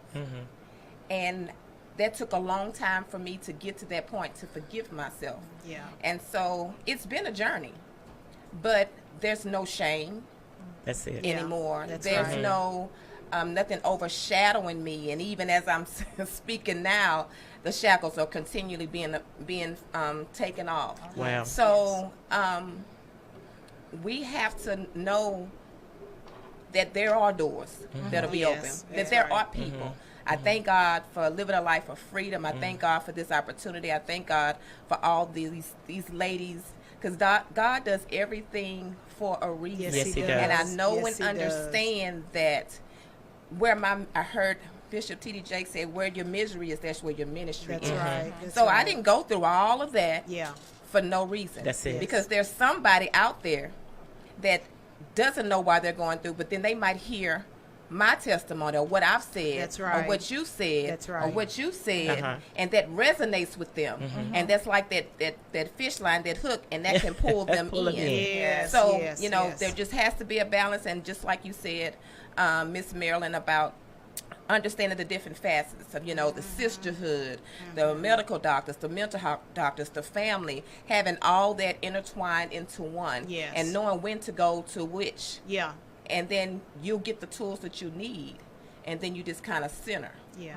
Yeah. and then Exactly. there you go. Awesome. I think sometimes, it's hard to admit that life has changed for you, and that something's not balancing right. And unfortunately, we sometimes can find ourselves in places that we really want to be in. I think sometimes that many people that are in prison settings didn't necessarily need to be, I'm not saying all, but a lot of them could have been dealing with some chemical imbalances in life. You know what I'm saying? Because there is we were talking about this morning about how you're dealing with fear, doubt, and worry a lot. And there are often biochemical imbalances that come in and throw in a fight or flight symptom in you. And when your mind is on overload, you're trying to do anything you can to get that thing off of you, even if it's destroying your own life. That's it. I heard Mrs. Demetrice also saying how she had put herself in harm's way trying to get rid of headaches, little things like headaches, but not dealing with the symptom behind the headaches. And I think that sometimes we as family members have to come in just a little bit closer, pay attention to the people that are in our lives, that they not fall prey to all of those different things. And if your child is in a prison setting or whatever, I heard Bishop Jakes talking about this. He had boo-boo in jail. You just need to go take us some cookies. You know what I'm saying? Don't be ashamed of whatever it is, because God can turn anything around that he wants to That's turn true. around. Yes. But we can't try to get in a place where try to ostracize them or make them think they got leprosy or whatever. Go in the healing process. Right. Miss Kim, do you believe that that's what the church is for? That's what the church is for. We're Yeah. supposed to be the refuge. Yes. We're supposed to be the extension of God's hands Yes. in the earth. Yeah. God is not going to come from the throne down into the earth realm, but he's going to infiltrate us, live in us, Yes. and extend his help through us. Yes. And so oftentimes people that are in need of help, what they find is a lot of turmoil and a lot of judgmental things going on inside of the church. Come on So now. they're reluctant to come to the church for the help that they need, because the scripture tells us, it says that if we'll come to God, he's a very present help in the time of trouble. And if we are God and have God infused in us, We are supposed to be the help in the earth realm. Yes, yes. And so when the church opens its heart and its doors and its resources, Yes, yes. that's when people are going to start flooding in. The That's true right. agape love of God has to be extended to mankind, Yes, so yes. that they can come and get what they need. And I'm not talking about just a sermon and a song. All right. I'm talking about every resource that man would need to sustain himself. So if it's food, open up the pantry. Yes. You know, if it's clothing, do a clothes closet. Yes. Whatever could accentuate that person's life so that they can be on the road to wholeness, that's what the church is for. Yes, yeah. And I wonder, Ms. Kim, how important is it that when you receive that type of help, is it to give back? How important is it for us as human beings to make sure to give back to society, that this thing can just keep moving forward, and we keep blessing the kingdom, and when God does it for me, I go back and help someone else. It kind of reminds me of where he told Satan told Peter that Satan has desired to sift you as wheat, and he said, I don't want you. Yeah, I've already said I don't want you to think that you won't fall. But I want you to know that I've already prayed for you, But when it's all over with, do what? You Go still back. got to go strengthen the Strengthen brethren. your brethren. That's what's going to give you strength. That's it. And make you feel a part of this society and feel purpose in life when you start giving back to others. That's how the church keeps That's it. growing. That's it. It's called discipleship. That's Where do you it. think he gets his That's disciples it. from? That's From it. broken places. That's it. You That's know? it. And when he actually puts that agape touch on them, they can't do anything. I don't know about anybody else, but the reason I give, people ask me all the time, why do you give so much like you do? It's because God forgave me so much. Come on, talk. You don't know my story. You That's don't it. know where this all came from That's or whatever. And when you see me giving, that's my service back on. That's to it. God to say, Lord, it could have been me that was out there. Come No on. shoes, Yes, no no food, food. whatever. Under the bridge. Under the bridge. That's it. Let me tell you something. Sometimes when I'm riding here in Dallas and I go down, I remember the first time I went downtown and I saw the homelessness that was down. I know it's been going on for a long time, but my eyes are just being opened up to it. All I could think about is that could have been me. So you know what I did? That stuff that I had in my car, I took it right on over there to them, because I keep thinking, not only could it have been me, it could have been my kids. I don't know what my children are going to go through. And like we True. pray that they never have to go through. Not only my kids, I have extended family. That's I don't it. want anything happening to any of them, but just in case, I want to go on and sow that seed in That's it. advance. That's it. So if something ever happens out there, we already covered under the blood. You're not That's going to be it. out there for long. That's it. Because it's already been a seed that's been planted on That's behalf. it. That's it. Yeah. That's it. Yeah. That's it.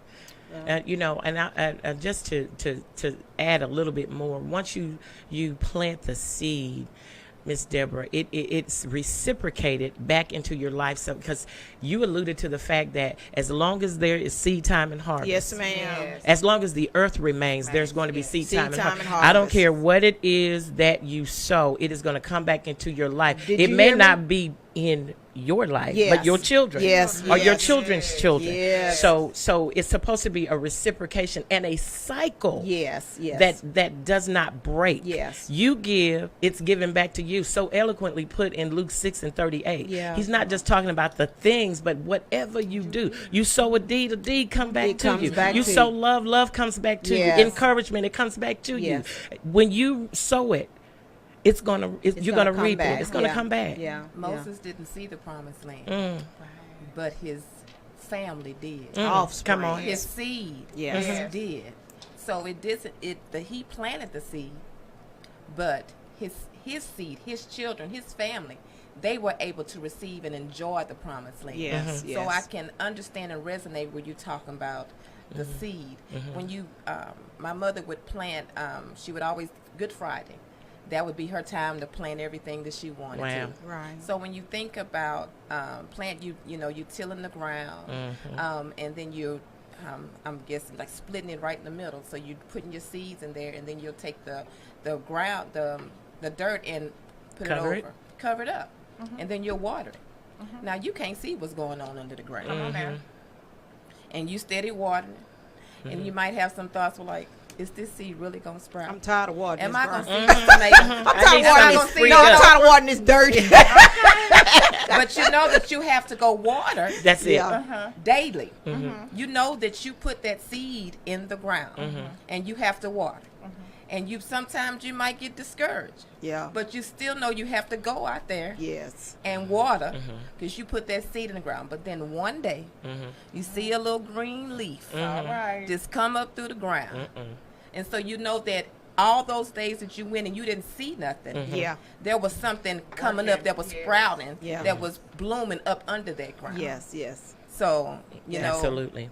those seeds planted. Yes. What do you say? All things All are things. working together Yes. for That's our it. good. You may not. It may not look like. It kind of reminds me of the scripture in Ecclesiastes 11. He said, "Cast your bread out on the water." He said, "And not many days hence, it's gonna come back to you." He said, "Don't do it just 7 or even 8 times. Keep doing it Yeah, over and that's over it. and over, That's because it. you don't know which way it's gonna come back." it. He said, "Those that will consider the winds, they're not gonna sow. You worried about how it's gonna come That's back? it. Why it ain't come back today, Lord? I gave them that my soul." You know, we talking about. He said they're not going to sow. But the thing that I love that he said, when you do, you don't know which way it's going to come back. He said, but when the clouds get full, when the Lord says enough, he said he's going to empty out his rain. He's going to empty out on the just as well as the unjust. So don't count your enemies out, Okay. because they need a change in their lives Come as on, well. say it. They that wait Yeah, on the Lord. Yeah, yeah. shall renew their strength. Oh, did I tell y'all we got 4 preachers' kids? We got some preachers' children in the house. Yes, And at indeed. the appropriate time, it'll come on back up in us, y'all. Wow. Yes, amen. I want to speak to that, throwing your bread out there. If you're considered the waves, when it's low tide, that equates the measure that you throw out there. But at high tide, that water comes in with a force. Ooh, yes, Let me it tell you does. something. Yeah, it does. Throw it out there in a good measure. Good measure. And Let the wind look catch it. for the high tide. Come on. We I want like the that. high tide to come Yes. in, because the high tide reaches in further. Oh my God. I don't want that shallow tide coming in. Yeah. I don't care about the position of the moon. Yeah. When I throw it out in the measure, Yeah. you know, hey, it's That I gonna want come it back. to come back. That's Yes, it. Lord. Yes, I love it. I love it. Awesome. Yeah, Miss Deborah, what are your thoughts on all of it? This is our comedian in the bunch. Yes. Between her and her girlfriend, she just met outside them doors. Yes. They been cutting up today, y'all. Yes, indeed. But we love her wisdom that she comes in with. Ms. Merlin, ladies, I just want to share a short testimony about casting your bread. Yeah. Okay. About paying it forward. Yeah. About planting and expecting. Yeah. I worked at a hotel in Tyler, and my son was going to Pauquin in Arlington. So he's up here. I worked the 3 to 11 shift. He calls me about 5 minutes till 11. And my baby is crying. Yeah. He's got a toothache. He doesn't have a car. He lived out like across the street, round the corner from the school. He could walk. You know, so I know my baby's walked into this phone booth at midnight almost, you know, and he's calling me, and my heart is broken because I can't, get to my baby. I can't get to him. Yeah. So I told him, son, I'm sorry. I do not have a jet to fire up in my backyard and get to you. I said, but give me a minute. I'm thinking, what can I do? What can I do, Lord? There's a couple that used to come from here on their way to Louisiana yes. that stayed at our hotel. And whenever they stayed, I was told to give them like the cheaper rooms, you know, the not so. Yeah. No. Yeah. I put them Wow. up every time. Because Come they was on. just a nice couple here. Yeah. They mind So their they own see. business. They didn't party in church rooms. They were an older couple, you know. So I would set them up every Yes, time yes. they come through. I thought about them. I go through my little records and find their number. I call them. I tell them, look, my son is up there. He has a toothache. He's crying. He doesn't know what to do. I can't get to him. Can you help me? They ask me, where did he live? I tell them where he lived. You know, they went and found my son up and down that highway, up and down in the darkness. Yes, yes, yes. They found my son, took him home with them, gave him some temporary pain reliever, got him up the next day, took him to their dentist. Wow. That's what I'm talking Paid about. the Yeah. bill in Yes, full. yes, Come on. Yeah. Okay. Yeah. And called me and said, your baby is okay. It's Wow. all good. Oh, I love From it. that day, I knew when you're kind to people, you can expect people to be kind to you or yours. You know, you don't have to go through life because your toast got burnt this morning. Okay. Mad at the world. You know, that was just my thing. You know, I'm customer service oriented. Yes, You know, yes. and so I'm always smiling, you know, I'm always, because I'm expecting at least that. Yes, You yes. know, and they took care of my baby, and I still call them. Yeah. His wife has died since then, and he's Yeah. remarried and everything, but I still call Yes, that couple yes, yes. and check on them Yeah. because they blessed my life. I didn't know if somebody would just think my son something wrong with him and just hadn't picked up, throw it in the mental institution, you know, anything, you know. He's not from here. This is his first year going to college. up Yes, here. yes. But they blessed my life, and it's just always good to just see wherever you That's get it. the Every opportunity That's you it. get. with Yeah. whatever seed God has given you at that time. Yes, You know, yes. it may not be but a smile. I always got my smile on when I go in Walmart. Yeah. Because you can look around at Walmart, and if you ain't careful, somebody will mess you up. It's different. You know, I'm listening and I'm sorry. And I'm hearing that song by William McDowell. I've got seed In the in the ground. Yeah. Sing it, And girl. I'm expecting my harvest Harvest. now. Yeah. So we've all sown seed, and sometimes you think you're not going to see the manifestation of the seed. You're not Yeah. going to see the harvest. Yeah. But then God will let you see the harvest. Yes. And it's Amen. more you're expecting this little video, Yeah.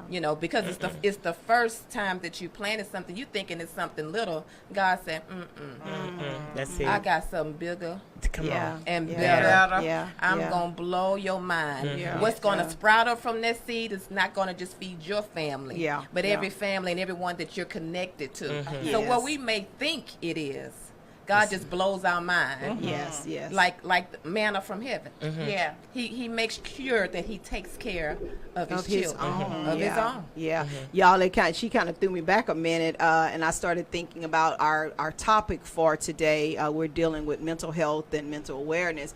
And the person I think that rings out to me most in the Bible is Job. Oh, wow. About how all of what he went through. I can only There's some imagine the antagonizing things that were going on in his mind, wondering, what did I do? Maybe not sleeping. Now my children are gone, my cattle are gone, my wife is saying, why don't you curse God and die? My And now here friends my are turning me. friends are coming in, and Job, you can tell us, did you do something? Whatever. His wheel was on the flag. Yeah, his wheel was on flat. Okay. Y'all, it's a joke behind that. But eventually, Job not realizing that I'm at a place of oppression with a lot because I've lost a lot. And I think sometimes we underestimate, what losing does to us. It leaves an empty gap in our heart. How am I going to fill that space up? And what in the world can replace my husband that I just lost, or my child that's no longer with me, or my home burned down? I started thinking about the people in Louisiana when Katrina came through, and what am I supposed to do? Their life just was washed out right in front of their faces. And I keep thinking about Job at the end of it all. Job spoke back, and he spoke from his heart, the frustration and the anger, and Lord, why did you even create all this kind of stuff? He and Moses both were doing that, complaining back to God about it, and the Lord had to stop it. He said, Job, where were you when I created the stars, when I hung the stars in the sky? Where were you at? You're doing a lot of talking about now, and I can only imagine somewhere in our place of despair, there comes an epiphany moment to where our eyes have to open up, and we got to stop to hear what God has to say about it, because his ending is not our ending. True. You may think it's the end of the story, but it's really not the end. It's really the beginning of a Beginning, new a new chapter of chapter. things Yeah. that's Chapter. going on. And one of the things I think about that he told Job, he said, Job, you need to go back and acquaint yourself with peace. Go get your peace back. That's what's gone right now. That's what's missing in your life is your peace. I need you to go get your peace back. And if you notice, once Job got the peace back, he could hear clearly from God. You know, and he told him that you need to go and make things right with your friends, forgive them. Matter of fact, go pray for them, because they're really in a worse situation than you are. But they don't even know me. You may be going through some stuff, but at least you know me. Go pray for them, and it says that things turned around in Job's life when he remembered what God had called him to do. And I think in our lives, when we're going through different things, that's what we have to remember. Acquaint yourself with peace. Wow. You're not the only one that's gone through that, and you're not going to be the last one, because we live in a fallen world. And everybody's got to take up their cross. You know, what they say, there's a cross for you, there's a cross for me. Everybody's got a cross to bear. And when I find out what my cross is, I got to take that cross up and carry it. I got to walk with it, but I know that God is going to give me the strength to make it through. So acquainting all of ourselves, but I think that's where joy starts all over again. Yeah. At least joy comes in the morning. Yeah. When you wake up from the ashes, joy comes back in. This time when it comes in, don't you lose her. My God. Because You hear late me? in That's the it. midnight hour. Did you hear me? God God's gonna turn it around. Yeah. Ms. Mary, Yeah. I just want to add, just piggyback off of peace. Yes. Okay, peace is fleeting. The Yes. Bible tells us to chase Yes. after peace. We've got to be running. Yeah. We've got Peace. to. It's up to us to make sure that we're able to grab our peace. Yes. And handle it. You know, we're not gonna always have peace. Yeah. Sometimes, you know, little turmoil is gonna seep That's in, true. you know, and things like that. But we've got to know that God has told us that He will give us a peace unlike the peace that the world has to offer. His peace is unsurpassed, meaning there's nothing, Yes. nothing that will go above it. Nothing can encompass it. It's unsurpassed. Nothing has ever, you know, overtaken peace. Yes. So we've got to remember, and sometimes we tend to forget when turmoil and tumultuous times kick in about our peace. But our Yes. peace is very, very important. Important. And when we stop and realize that our peace is fleeting, we've got to get after it. Yes. You know, our peace is part of our mental wellness, as Dr. Smith Yes. said. Come on, that's Come good, on, that's say good. it again. It's Yes. part of our mental wellness, and Yeah. so we've got to make sure that we can keep our peace. Without our peace, Yes. we're gonna be in that fight. We're gonna be Yes. in that fight Exactly. I constantly, love it. You know, and so I when you said peace, that's Yeah. what dropped Yeah. in my spirit. We've got to get after it. We've got Good to chase job. it. Well, y'all, I'm loving this time we're having together, and we're going to get ready to kind of take it down just a little bit. I want the ladies to kind of come in to share with us. First of all, y'all have done a wonderful job being the first time being on the air. We just never know what Awesome. God is going to do with our Never know. lives. Let's kind of talk a little bit about our journeys moving forward. You know, what do you think is probably one of the most important things that you can take away from maybe what you have gone through in life and what you have seen in life that will actually maybe go back and bless somebody else, Miss Kim? First and foremost, what comes to my mind is to continue looking through the God lens. When we begin to look through our natural lenses, it is not as what we perceive it to be. Yes, yes. When we fail to see it the way God sees it, it spirals us into a place that, you know, sometimes we're not familiar with. So Yes. I want to, one thing that you said to me, raise my expectation to see God in an expansion Yes. type of manner. Yes. To one thing that you said to me, raise happening on a level, then I can move other people Yes. on a Yes. level. So my first thing is how I see things. I envision things. People, yes, on a level. Things I want to see it the way. My first thing is how I see things. How I envision things. People, yes, on a level. Things I want to see it the way. My first thing is how I see things. That's me messing up, y'all. Okay, go ahead. Let me get my hands off this stuff.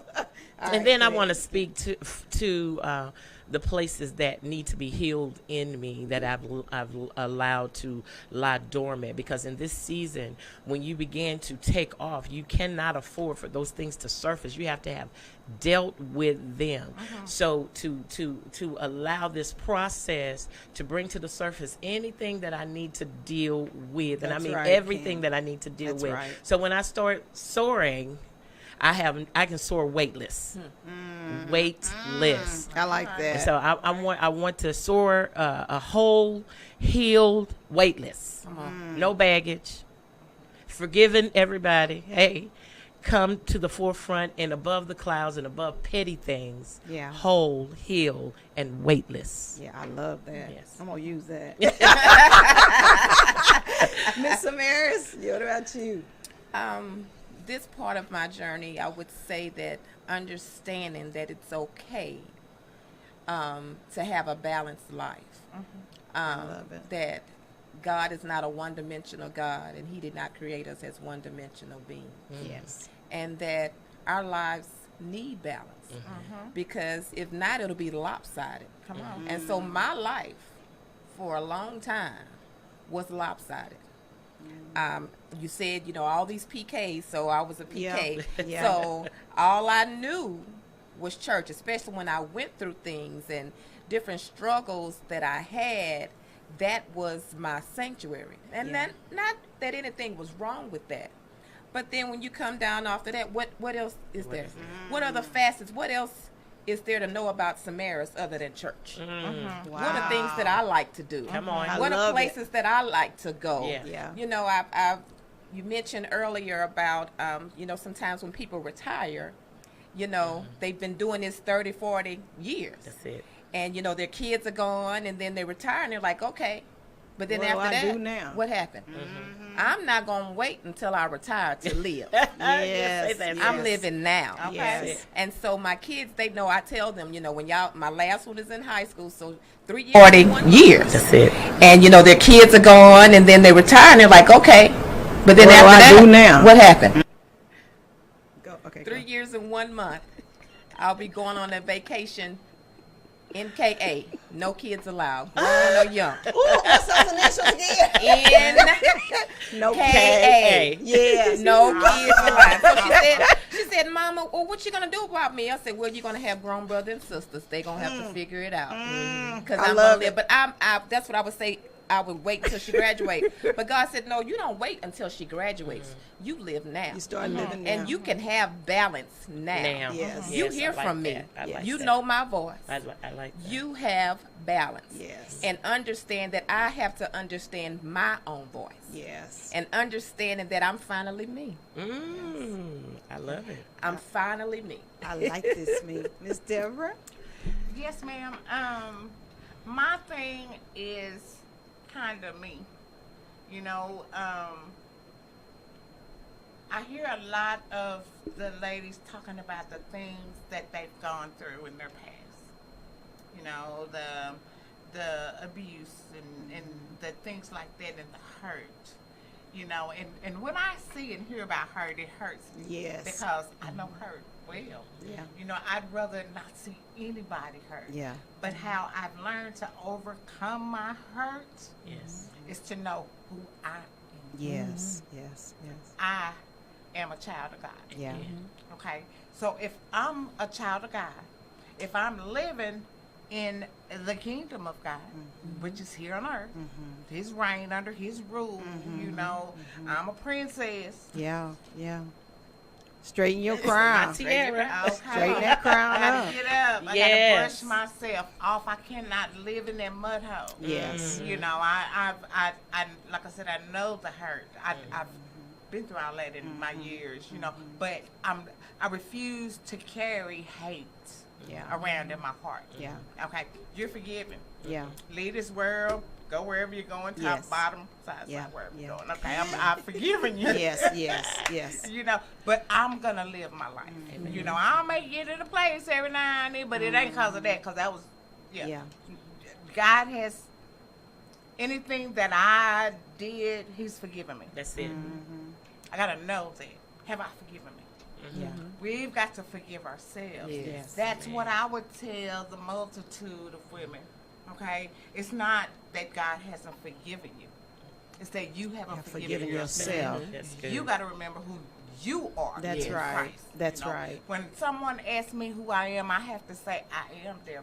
Yeah. That's my Father's name. Yeah. He goes before me, Yes. so I yes. can't be afraid. Yeah. You know, I've got to love get it. on up that mountain if He calls me like Moses did. Well, I want to go. You know, I got to get on up there. Yeah. But I ain't trying to get up there. If Y'all, he I bet calls- Miss Deborah was a man back in her day. But if He calls me, I've got to be obedient. Yes. I've got to go and do what I have to do. Exactly. And in order to do that, I have to know who I am in my heart, regardless of what Sally Sue thought she saw me do 20 years ago. Yeah. She probably did. You know what I'm saying? You probably did. Yeah. You know what I'm saying? I saw a Sally Sue. I Yeah. saw a Sally Sue. Uh-huh. And she was like, "Hey, Deborah. Oh, girl, I heard you was dead. You look." Whoa. I All was right. like, the one you knew is. Yeah. Good That's comeback. good. Good Okay? comeback. Yeah. The one you knew is, Yes, you know. yeah. But, you know, you could tell that you haven't moved a footstep. Oh, that's a good comment. You still where I left you. Yeah, when you That's say good. you see the new, but the old one's still in there somewhere. Okay? Put my Don't- foot on her head every day. Start provoking her. I be like, Lord help me, Lord. Yes, help me. God. Toes just I tapping, love Lord it. help me. I love She it. was talking about the foot tapping. Yeah, You, yeah. that was you This talking about- morning. Uh-huh. Hit that foot tapping. Yeah. Don't do it. Don't do it. But Don't I do feel that I'm a big girl. I don't know. I posted that I think on the website one time. I'm a big girl. Yes. I love when I do right by my father, and then I can feel good because he's saying you did good, did baby. good. You know, Yeah. that kind of thing. So, but. High five. You mastered that thing. Okay, so Yeah. that's what I would give. That's how I would motivate. Amen. You know, the multitude of women. You know, we just got to stand up and know who we Amen. are. You know, do what you got to do. I You love know, it. if you're still breathing, Yeah. if you're still alive, Yeah. God said, forget that thing. Yeah. I got it. I love it. I You know, love I it. will avenge you. Yeah. Come on, let's Yeah. go. I love it. I Man. love it. Well, guys, I tell you, that's our show for today. We want to say thank you so much. I have enjoyed you ladies in the house today. Yes, we got to do this again. Well, guys, we want to say thank you so much for joining us. We want to appreciate our first guests that were the ladies that were here, Mrs. Demetrice, Mrs. Tanya, Mrs. Tangela, and Mrs. Naomi. All of those ladies are a part of our Women's Empowerment Show, and our sister Faith. Faith is actually she's traveling today. So Faith, we just want you to know we miss you so much. But these ladies that have joined us today, let me tell you something, y'all. We are a team that's working together, trying to do kingdom business, and I just don't think God is forgotten the labor of love that we have put out to others. He's going to meet us back in those places. Well, guys, we want to say thank you all for joining so much, and we appreciate you coming in every fourth Saturday of the month. We're here from 5 to 7 o'clock p.m. As a matter of fact, in the month of May, I think we may not have a guest in the month of May, but we might. I don't know. We always have somebody different. But next Saturday, our men are back in the house. And you know Wow, what? Miss The Tammy. men have a special show for mothers. We're getting ready to go for Mother's Day. So the men are getting ready to come in. So be sure to tune in from 5 to 7 o'clock p.m. right here on Fishbowl Radio Network. Guys, you can check us out on our Facebook page, IAFA Radio Network. And you can see all that's going on, radio show, and you can see all that's going on out there. We'll have not a Facebook page, but a website in just a little bit. to where y'all can go out there and meet the personalities, find out what's going on in our lives, and we'll have a little blog out there for you as well. But thank you so much for letting us come into your living rooms and just letting us come and share just a little bit of our lives and just, invoking upon your hearts for 2 hours here. And but until we meet again, you guys be blessed. Y'all, we pray the blessings of the Lord over each one of you as we get ready to prepare for our Sunday services on tomorrow. We pray for our pastors, our leaders, those that are feeding the flock of God. We pray that you're going with purpose. We pray that you're going with intention, and we pray that you're going with power from on high. We pray that God will restore your youth back, restore your purpose back in life, and remember that only what you do for Christ is going to last. So guys, until we meet again, you guys be blessed in the Lord and know that God loves you, and we do too. Be sure to share this broadcast with others. Let them know that this session today was about health awareness, and check and see what God's talking about. Until we meet again, you guys be blessed in Jesus' name. Amen. Amen.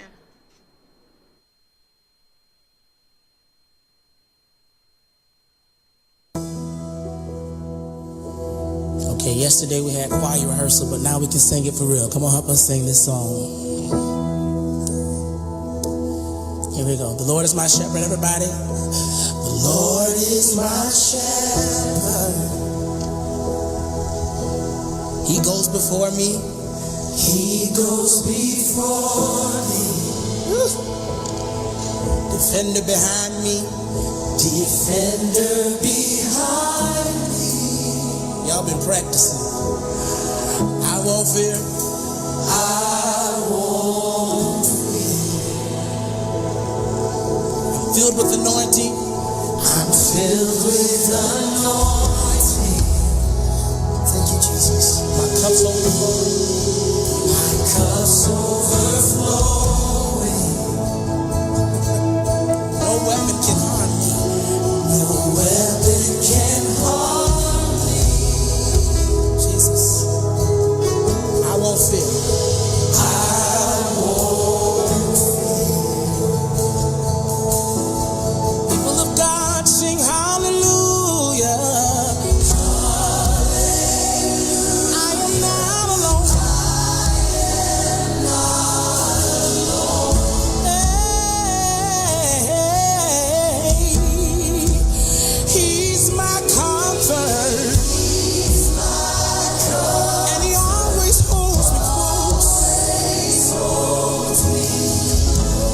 Somebody just shout Jesus right there.